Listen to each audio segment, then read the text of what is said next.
हर हर महादेव। ओम काली। आदेश गुरु गोरखनाथ। तो प्रिय भगतजनों, आज की वीडियो में आप सभी का स्वागत करता हूं। आज हम आपको साधना के विषय में जानकारी देंगे। अनेक भगतजन हैं, अनेक शिष्य हैं जो हमें अक्सर कहते रहते हैं कि गुरुदेव, हम भी आपकी तरह जन कल्याण करना चाहते हैं, मनुष्य की सेवा करना चाहते हैं, उनके कष्टों का निवारण करना चाहते हैं। इसलिए हमें भी कोई शक्ति दीजिए, कोई साधना दीजिए, कोई ऐसा तरीका बताइए कि जिससे हम कम समय में सिद्धि या शक्ति को प्राप्त कर लें और अन्य लोगों के साथ साथ अपने जीवन का भी सुधार कर सकें। कई ऐसे भगतजन हैं जिनके घर में अक्सर समस्याएं रहती हैं, जो चाहते हैं कि हम स्वयं ही ऐसी कोई सिद्धि शक्ति प्राप्त कर लें कि कम से कम दूसरों का न तो कम से कम अपना तो घर की सुरक्षा कर सकें, बुरी शक्तियों से बचाव कर सकें। थोड़ा बहुत मार्गदर्शन हमें कोई शक्ति हो जो देती रहे कि बेटा ये काम गलत है, ऐसे करना है, वैसे करना है। कोई चीज़, कोई प्रश्न अगर फंस जाए तो उसका उत्तर देने वाली कोई शक्ति हमें भी प्राप्त हो जाए, ऐसा आप कृपा कीजिए, हमें बताइए। यदि कोई मार्ग है तो हम उसे जानना चाहते हैं। तो उन लोगों के लिए ही आज का वीडियो मैं लेकर आया हूँ जो जन कल्याण की सेवा रखते हैं, अपने मन में भावना रखते हैं, भाव रखते हैं कि जन कल्याण करें, या फिर खुद के जीवन में सुधार करें, अपने जीवन को आगे बढ़ाएं, आध्यात्मिक जगत में जो है वह कदम बढ़ाएं, मार्ग पे चलें। उन लोगों के लिए साधना है।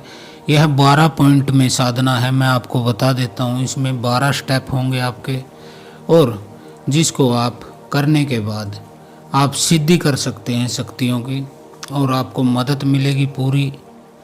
आपको कुछ समझ में न आए तो हम आपको बताएंगे। आप गुरु दीक्षा ले सकते हैं, मंत्र ले सकते हैं, गुरु मंत्र, और सिद्धि साधना यदि करना चाहते हैं तो हम आपका मार्गदर्शन करेंगे। तो अब हम जान लेते हैं कि यदि आपकी ऐसी स्थिति है कि आप जन कल्याण करना चाहते हैं या फिर अपने घर में ही अपनी ही सुरक्षा करना चाहते हैं, कोई शक्ति की प्राप्ति करना चाहते हैं, तो सर्वप्रथम जो शक्ति है वह होते हैं आपके पितर, आपके घर के पितर, जो कि आपके सबसे प्रथम देवता हैं, सबसे निकट देवता हैं। उनका आपसे रकत संबंध भी होता है, उनका ही अंश आपके अंदर होता है, आपके घर में ही वो रहते हैं। सबसे निकट जो शक्ति होती है वह आपके पितर होते हैं। तो आपको यदि कोई साधना करनी है, सिद्धि करनी है, तो सबसे पहले आप स्टेप बाय स्टेप चलिए, नीचे से ऊपर की तरफ चलिए। पहले जो इजी रास्ता है, आसान रास्ता है, उस पर आप चलिए। जब उस पर चलने के बाद आप मजबूत हो जाओ, आपको अनुभव हो जाए, आपको ज्ञान हो जाए और आपके अंदर एक शक्ति आ जाए, उसके बाद आप बड़े देवताओं की या फिर तंत्र क्रियाओं की बड़ी सी बड़ी साधना कर सकते हैं। उसमें आपके पितर आपकी रक्षा करते हैं और आपका मार्गदर्शन भी करते हैं। वह आपको बताएंगे कि फला देवता की सिद्धि आपको कैसे करनी है, उसके सुरक्षा कैसे करनी है, उसको प्रसन्न कैसे करना है, यह सब कुछ आपके पितर ही बताएंगे। तो पितर साधना आपको करनी चाहिए, जो सबसे बेस्ट साधना है ग्रस्त व्यक्ति के लिए। इससे वह पितर ऋण से उऋण भी होता है, पितरों की शांति और संतुष्टि भी प्राप्त करता है और उनका आशीर्वाद भी मिलता है। तो पितरों को प्रसन्न करने की साधना की हम शुरुआत करते हैं। हम बताते हैं कि आपको क्या क्या करना है। सबसे पहले आपको जान लेना चाहिए कि आपके घर में पितर और प्रेत दो शक्तियाँ होती हैं। पितर वो होते हैं जो अच्छे कर्म करते थे, जिन्हें पितरलोक में स्थान मिल गया है। सफ़ेद उनके कपड़े होते हैं, यदि आपको स्वप्न में कभी दिखाई दिए हों, और वह शुद्ध देवता होते हैं जो पितर देवता होते हैं। इसके अलावा अन्य जो आपके घर में अकाल मृत्यु हुई है, जरूरी नहीं कि सभी को पितरलोक मिले। कुछ लोग प्रेत योनि में भी चले जाते हैं जिनके कर्म अच्छे नहीं होते हैं, जिनके जो है जीवन में उन्होंने कुछ गलत कार्य किए हैं, काम क्रोध मद लोभ मोह में सारा जीवन वह फंसे पड़े रहे थे, ईश्वर की भक्ति नहीं की, कभी ईश्वर का नाम नहीं लिया, कभी शुभ कर्म नहीं किया, तो वह अपने कर्मों का फल भोगने के लिए प्रेत योनि में चले जाते हैं। उन्हें उत्पितर की श्रेणी में भी बोला जाता है। तो यह दो शक्तियाँ आपके घर में होती है, दोनों ही आपके पूर्वज होते हैं। एक अच्छे रूप में है, अच्छी ऊर्जा के रूप में, दूसरे थोड़े बुरे रूप में है, नेगेटिव एनर्जी के रूप में उन्हें जाना जाता है। तो यदि आपको कोई साधना शुरू करनी है किसी भी देवी देवताओं की, चाहे जो भी आप साधना करें, तंत्र साधना करें, मंत्र साधना करें, कोई और साधना करें, तो सबसे पहले आपको इन कार्यों को करना होता है। आपके घर में जितने भी ऊत पितर होते हैं यानी प्रेत होते हैं, आपको उनको मुक्ति के लिए प्रयास करना होता है। उनको मुक्ति कैसे मिलती है, अब ये पूछेंगे आप। तो उनको मुक्ति कई प्रकार से मिलती है। आप उनके लिए मंत्र जप कर सकते हैं, कोई अनुष्ठान करवा सकते हैं, हवन यज्ञ आदि कर सकते हैं, उनका तर्पण पिंड दान आदि कर सकते हैं। तो उन्हें प्रेत योनि से आपको मुक्ति दिलानी पड़ती है, उसके बाद ही आप कोई साधना शुरू कर सकते हैं। क्योंकि यदि आप इनकी मुक्ति के बगैर कोई साधना शुरू करते हैं, मैं आपको साक्षात अनुभव बता रहा हूँ जो कि साधकों के हैं, जिन्होंने किया है, प्राप्त किया है, और जो असफल हुए हैं वो क्यों हुए हैं, यह बात बड़े ध्यान से सुनने लायक है।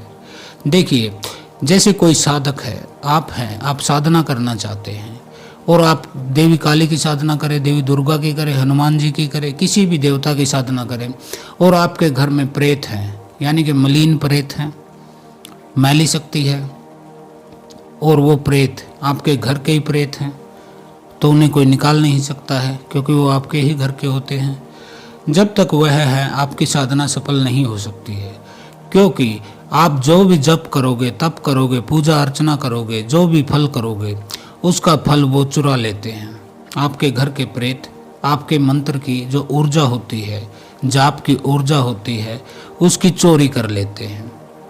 वो चोरी क्यों करते हैं? देखिए, प्रेत योनि में जो भी पड़ा है उसका एक ही उद्देश्य होता है, इस प्रेत योनि से मुक्ति, और उसको मुक्ति तक पहुंचने के लिए उसके कर्मों अनुसार जितने के उसने बुरे कर्म किए हैं, जो भी कर्म किए हैं, उनको काटना पड़ता है। और वह कटता कैसे है? वह कटता है मंत्र जाप से, नाम जप से, हवन आदि से, यज्ञ आदि से, शुभ कर्मों से वह कटता है। लेकिन इस समय वह मृत हो जाते हैं, प्रेत होते हैं, उनका कोई भौतिक शरीर नहीं होता है, तो वह जप नहीं कर सकते, तप नहीं कर सकते, यज्ञ नहीं कर सकते, हवन नहीं कर सकते, कोई व्रत नहीं कर सकते, कोई अनुष्ठान नहीं कर सकते, कुछ भी वह नहीं कर सकते हैं। लेकिन अगर कोई दूसरा कर रहा है तो वो उसके जप को चुरा सकते हैं, ताकि उनके जो है कर्म का बंधन कट जाए और वह मुक्त हो जाए। तो इस तरह से होता है। आप घर में जब भी कोई साधना करते हैं, कोई भी किसी भी प्रकार की सिद्धि करने की कोशिश करते हैं, 11 दिन, 41 दिन, 21 दिन की साधना करते हैं, तो ये प्रेत आपके जप की ऊर्जा को चुरा लेते हैं, आपके फल को खा लेते हैं, जिससे आपको कुछ नहीं मिलता है, आपके हाथ खाली के खाली रह जाते हैं। आप सोचते हैं कि देवता है ही नहीं, पत्थर की मूर्त थी, मुझे कोई अनुभव नहीं हुआ है, मैंने इतने इतने लंबे जप किए हैं, इतने समय तक मैंने बैठा रहा हूँ, पूजा की है, भोग दिए हैं, फिर भी मुझे कुछ प्राप्त नहीं हुआ है। तो वह क्यों होता है? वह इसीलिए होता है क्योंकि आपके जप की ऊर्जा जो होती है उसको वह प्रेत खा लेते हैं, चुरा लेते हैं। तो सबसे पहले साधना करनी है, जो हम करवाते हैं अपने शिष्यों की। हम ज़्यादा लोगों को साधना नहीं देते हैं। जो मुमुक्षु शिष्य हैं, जिनके जीवन दांव पर लगे हैं और साधना करनी है, हम केवल उन्हें ही सिखाते हैं। क्योंकि 2-3 किस्म के लोग आते हैं, एक पूछने आते हैं, दूसरे ज्ञान बढ़ाने आते हैं अपना, और तीसरे वो होते हैं जिनका काम नहीं चलता है, उन्हें तो करना ही होता है। तो जिन्हें करना ही होता है, जिनको ज़रूरत होती है, वास्तविक जो योग्य लोग होते हैं, उनको ही हम ये साधनाएं देते हैं। तो सर्वप्रथम तो आपको 21 दिन का प्रयोग करना पड़ेगा। 21 दिन में हम आपको मंत्र देंगे, विधि देंगे, भोग की विधि देंगे, पूजन तर्पण आदि जो भी कुछ करना होता है उन प्रेतों की मुक्ति के लिए आपसे वह हम कराते हैं। 21 दिन की साधना में आपको अपने प्रेतों से, उत्प्रेतों से मुक्ति मिल जाती है, उनको मुक्ति मिल जाती है, पितृलोक मिल जाता है, या फिर वो नए जन्म के लिए चले जाते हैं, वो मुक्त हो जाते हैं। जैसे कि उनके कर्म होते हैं उसी अनुसार। तो उनकी मुक्ति कराते हैं हम सबसे पहले। दूसरे नंबर पर स्टेप जो होता है वह क्या होता है? देखिए, आप गांव में रहते हैं तो गांव में, ग्रामीण में तो पितरों का स्थान बनाया जाता है, खेत में बना लेते हैं लोग, अपने किसी प्लॉट आदि में बना रखते हैं, अपने घर में भी बनाते हैं। लेकिन शहरों में यह चीज़ देखने को नहीं मिलती है। लेकिन जो भी व्यक्ति साधना करना चाहता है, हमारे तरह तंत्र में पारंगत होना चाहता है, तंत्र विद्या का जो है जानकार बनना चाहता है, क्रियाएं करना चाहता है, जन कल्याण करना चाहता है, उसके लिए पितरों का स्थान देना अनिवार्य है। क्योंकि जब तक आपके पितर आपके साथ नहीं होंगे, आप किसी भी साधना सिद्धि को प्राप्त नहीं कर सकते हैं। बेशक आपको कोई झूठ बोले, कोई बहलाए फुसलाए, आपसे किसी भी तरह की क्रियाएं कराए, लेकिन यह चीज़ मान के चलिए, जब तक आपके पितर और कुल देवी साथ नहीं है, आपको न कोई शक्ति मिलेगी, न कोई भक्ति मिलेगी, न ही आपका कोई उद्धार होने वाला है। तो पितरों का सबसे ज़रूरी है, जो 2 नंबर का स्टेप है, उन्हें स्थान दिलाना है।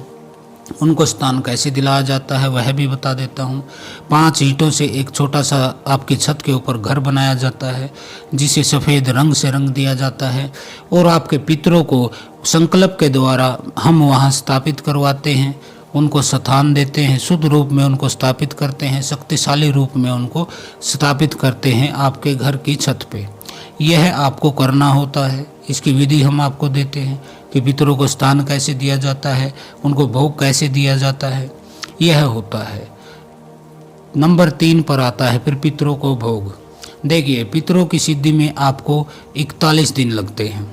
41 दिन तक उनको भोग देना होता है। पितर ज़्यादातर खीर से प्रसन्न हो जाते हैं, लड्डू आदि से भी प्रसन्न हो जाते हैं, हलवे से भी प्रसन्न हो जाते हैं। लौंग इलायची का भोग भी दिया जाता है। सूर्य को जो है अर्घ्य दिया जाता है पितरों के लिए। पितरों का जो स्थान है उसको जल के द्वारा प्रतिदिन सींचा जाता है। उस जल में क्या क्या मिलाया जाता है वह सामग्री हम आपको बताएंगे। वनस्पतियों से आपको रूबरू कराएंगे कि आपको ये चीज़ें जो है अपने पितरों को भोग में देनी है, जिससे कि आपके पितर तृप्त होते हैं, उन्हें शांति मिलती है और उनकी जो है शक्ति बढ़ती है, ताकि वह आपके कार्य कर सकें, आपकी मदद कर सकें, आपके जो है तांत्रिक साधनाओं में जो आप हासिल करना चाहते हैं जो स्थान, वह सफलतापूर्वक आप प्राप्त कर सकते हैं। तो आपके पितर इसको बूस्ट करते हैं, आपको बैक देते हैं, आपको पुश करते हैं उस शक्ति को प्राप्त करने के लिए। नंबर 4 पर क्या होता है? इन 41 दिनों में हम आपको मंत्र देते हैं, जिसको जप करने के बाद आपके पितरों की सिद्धि आपको प्राप्त हो जाती है। इसमें आसन मंत्र हम आपको देते हैं, जो आपके आसन को कील देता है, आसन की रक्षा करता है। और आपको माला मंत्र देते हैं, सुरक्षा मंत्र, जो कि माला की सुरक्षा करता है। तमाम ऊर्जा जो है वह आपकी माला में इकट्ठी हो जाती है, आपके शरीर में इकट्ठी हो जाती है।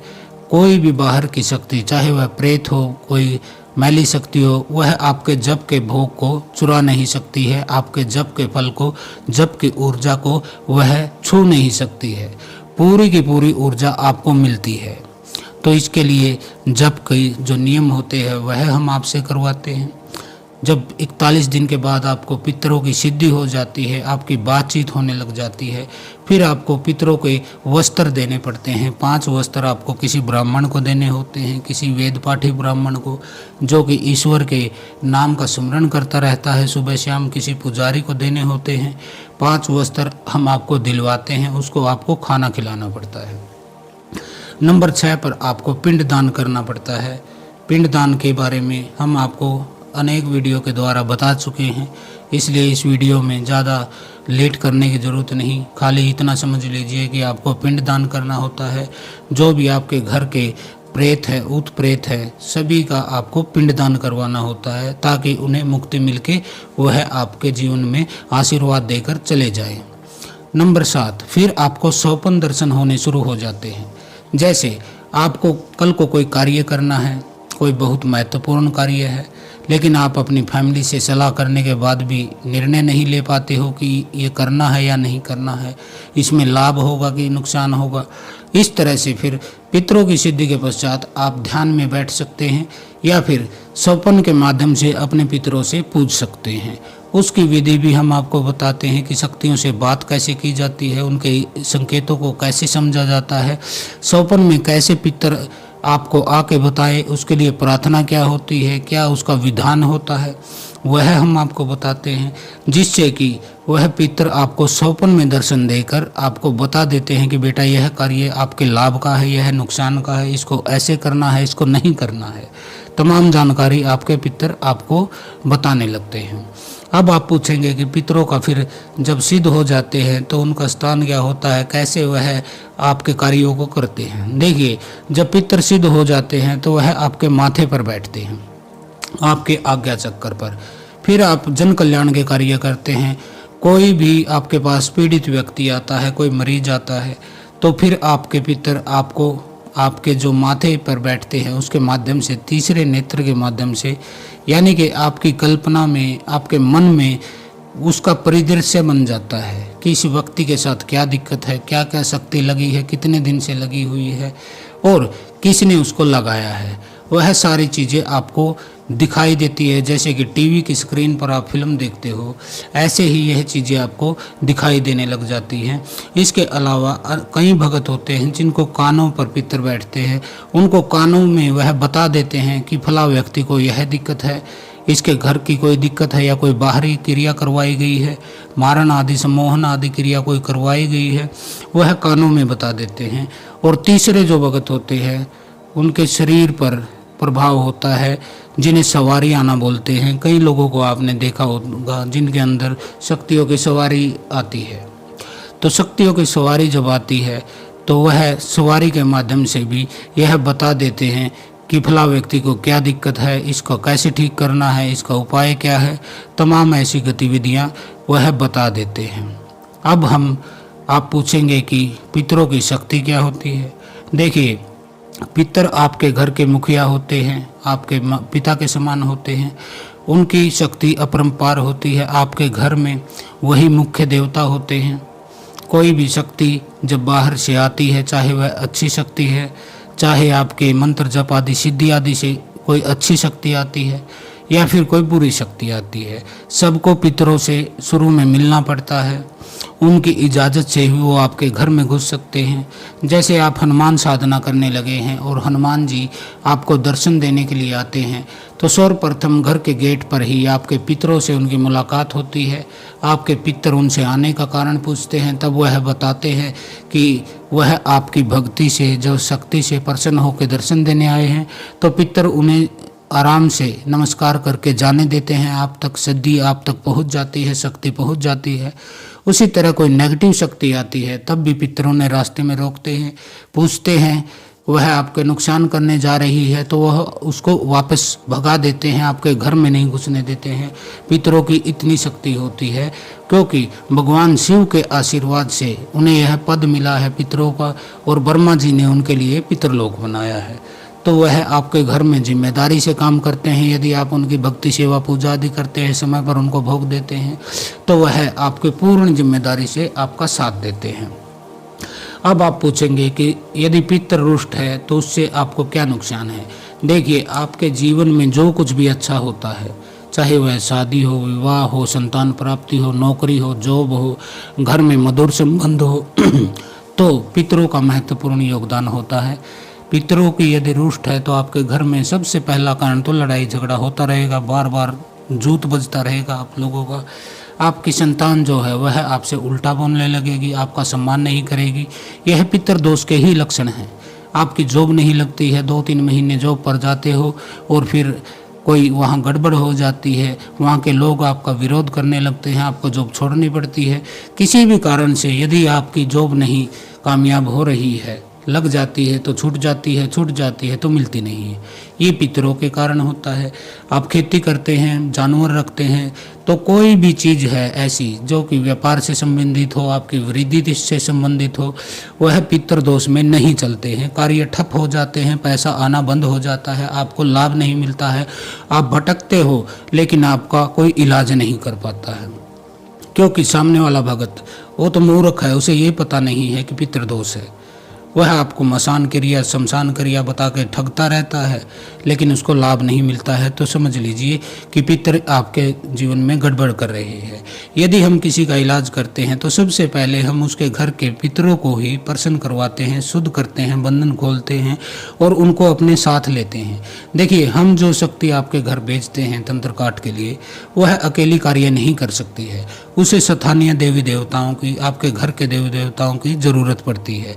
जैसे आपके गांव के ग्राम देवता होते हैं, नगर खेड़ा होते हैं, अक्षेत्रपाल होते हैं, माता चौराहे वाली चौगानन होती है, माता शीतला होती है अक्षेत्र की, गोहर काली होती हैं। इन शक्तियों को हम आपसे पहले भोग दिलवाते हैं चौराहे पर, आपके नगर खेड़े पर, क्योंकि हमें उन शक्तियों का साथ चाहिए होता है। हम जब कोई कार्य करते हैं तो हम उन शक्तियों को मनाते हैं, उनसे कहते हैं कि हम इस व्यक्ति के कल्याण के लिए यह कार्य कर रहे हैं, इसके घर से नेगेटिव एनर्जी है जिसको हम निकालने आए हैं। तो हम उन शक्तियों का साथ मांगते हैं और उनको प्रसन्न करके उनका साथ लेने के बाद तब ही हम किसी की नेगेटिव शक्ति को निकाल पाते हैं। इसलिए आप पूछते हैं कई बार, गुरुदेव आप चौराहे में भोग दिलवाते हो, आप पितरों को भोग दिलवाते हो, कुल देवी को भोग दिलवाते हो, नगर खेड़ा नगर अक्षेत्रपाल को जो भोग दिलवाते हो वह क्यों दिलवाते हो? आप अपनी शक्ति से सीधा भी प्रेत को पकड़ सकते हो। तो देखिए, ऐसा नहीं होता है। तंत्र तरीके से चलता है, शक्तियाँ तंत्र नहीं करती है, तंत्र तांत्रिक करते हैं। रास्ता हमें ही बना के देना पड़ता है, तभी कोई शक्ति उस क्षेत्र में घुस पाती है।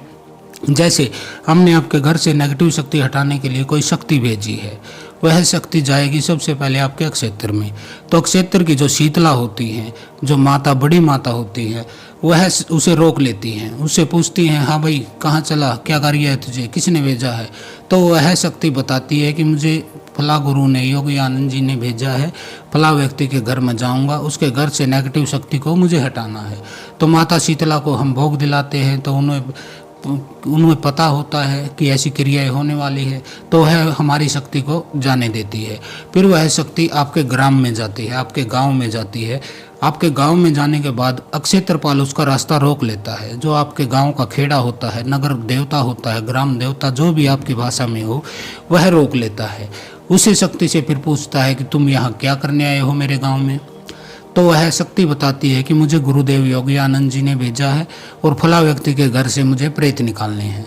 तो फिर वह अक्षेत्रपाल को, जो हमने आपसे भोग दिलवाया था, उसके कारण वह उस शक्ति को जाने देता है, क्योंकि यह शुभ कार्य है, कल्याण का कार्य है, वह उस शक्ति को आगे बढ़ने देते हैं। अब वह आपके घर में, मोहल्ले में आती है शक्ति, तो चौराहे पर चौराहे वाली माता होती है, जो चौगानन होती है, माता मसाणी होती है, वह उस शक्ति को रोक लेती है। क्योंकि भगवान कृष्ण का उन्हें भी वरदान है कि वह चौराहे को कंट्रोल करेगी। जो भी शक्ति आएगी तो उन्हें उनकी इजाज़त लेनी पड़ेगी, तो उनके पास बहुत शक्ति होती है। उस माता से भी ऐसे ही चलता है कि हम आपको चौराहे पर भोग दिलवाए थे शनिवार को 7 बार, तो वह माता प्रसन्न होती हैं आपकी तरफ से, चाहती हैं कि आपका इलाज हो जाए, शक्ति आपकी बुरी निकल जाए, तो वह उस शक्ति को जाने देती है। अब वह आपके घर के दरवाजे पर आ जाता है, जो हमारी शक्ति होती है। दरवाजे पर आने के बाद उसे सबसे पहले कुल देवी का सामना करना होता है। तो आपके घर की कुल देवी को हम भोग क्यों दिलवाते हैं? इसीलिए दिलवाते हैं तो कि वह आपके दाहिने हो, आपकी तरफ उसके विचार अच्छे हों, वह आपकी मदद करना चाहती हो, आपको पुत्र मानती है, तो वह उस शक्ति को आने देती है। अब आपके पितरों का नंबर आता है, इसीलिए हम आपके पितरों को और कुल देवी को दोनों को प्रतिदिन भोग दिलवाते हैं, अग्नि पर भोग दिलवाते हैं, ताकि वह इस कार्य में हमारी मदद करे। फिर आपके पितर, कुल देवी और हमारी शक्ति तीनों मिलकर उस शक्ति को आपके घर से जड़ से उखाड़ लेती है। और घर से निकालने के बाद हम आपके घर की शुद्धि करवाते हैं, आपसे जो जो क्रियाएं करवाते हैं, जिसके बाद कोई भी शक्ति दोबारा घुस नहीं सकती। आपकी कुल देवी और पितर आपकी सुरक्षा चक्कर, आपकी ढाल बनकर कार्य करने लग जाते हैं। तो इस तरह से कोई भी तंत्र काट होता है। इन शक्तियों के बगैर कोई तंत्र काट कर नहीं सकता है। वह आपको बेवकूफ़ बना सकता है, लेकिन तंत्र काट होता नहीं है। भले ही 2 दिन आपको आराम मिले, 4 दिन मिले, 10 दिन मिले, लेकिन दोबारा तंत्र फिर से जारी हो जाता है, आपके ऊपर प्रभाव करने लगता है। तो इस तरह से होता है। अब आपके पितरों की साधना जो थी, उस पर विषय पर हम लौट आते हैं, क्योंकि तंत्र काट के विषय में हमने बता दिया इस वीडियो में, क्योंकि ज़रूरत थी इस संदर्भ में इसकी आपको समझाने के लिए। अब पितरों की साधना पर लौटते हैं। देखिए, पितरों की साधना आपने कर ली, आपको सपन में दिखाने लगे, सवारी भी आने लगी, किसी के कानों में सुनाई देने लगा, पितरों की शक्ति के बारे में आप जान लिया, पितरों के रुष्ट होने के बारे में आपने जान लिया। अब क्या करना है आपको? 11वां जो स्टेप है उसमें हम आपके पितरों को आपकी कुल देवी के धाम से जोड़ते हैं। देखिए, वो पितर होते हैं, वो भी आपके घर में ही कभी जन्मे थे, कभी उनने भी उस कुल देवी की पूजा की थी, क्योंकि वह भी इसी घर में जन्मा है। तो उस आपकी कुल देवी उसे भी अपना बेटा ही मानती है, चाहे वह प्रेत हो या पितर हो।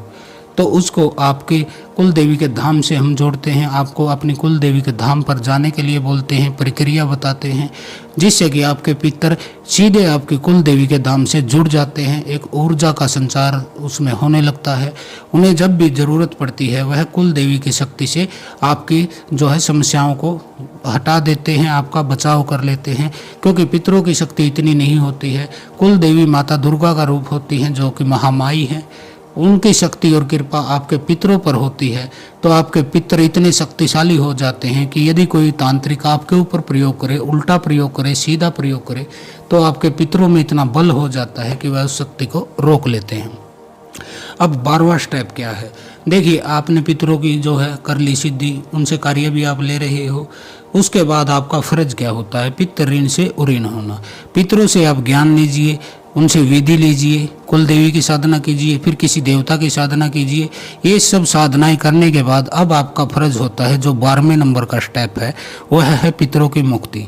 अब आपको पितरों की मुक्ति के लिए 21 दिन तक हम आपको विधि देते हैं, जिसमें कि जाप आपको करना है, भोग आदि देना है, आपको हवन करने हैं 2-3। ये सब करने के बाद आपके पितरों को मुक्ति मिल जाती है, जो आपको आशीर्वाद देते हुए अपने जो है गंतव्य पर चले जाते हैं, उस लोक में चले जाते हैं, उस मुक्ति को प्राप्त कर लेते हैं, जिससे आपके भी जीवन में बाहर आती है। आप पितर ऋण से उऋण हो जाते हैं, पितरों का कर्ज आप चुका देते हैं। जिसके पितरों को उसने मुक्ति दिलाई है स्वयं के कर्मों से, ऐसा व्यक्ति मेरी नज़रों में महान होता है, क्योंकि ऐसा व्यक्ति ही इस दुनिया में आध्यात्मिक और धार्मिक कहलाने के लायक है, जिसने कि अपने कर्मों से, अपनी पूजा से, अपनी मेहनत से अपने पितरों को मुक्त करा दिया है, अपने घर के प्रेतों को मुक्त करा दिया है। तो वह जन्म, मनुष्य का जन्म लेना उसका सफल है, और वह वास्तविक रूप में वही मनुष्य कहलाने के लायक है, वरना बाकी तो सब जानवर ही माने जाएंगे। तो आज के लिए इतना ही। हर हर महादेव। ओम काली। आदेश गुरु गोरखनाथ।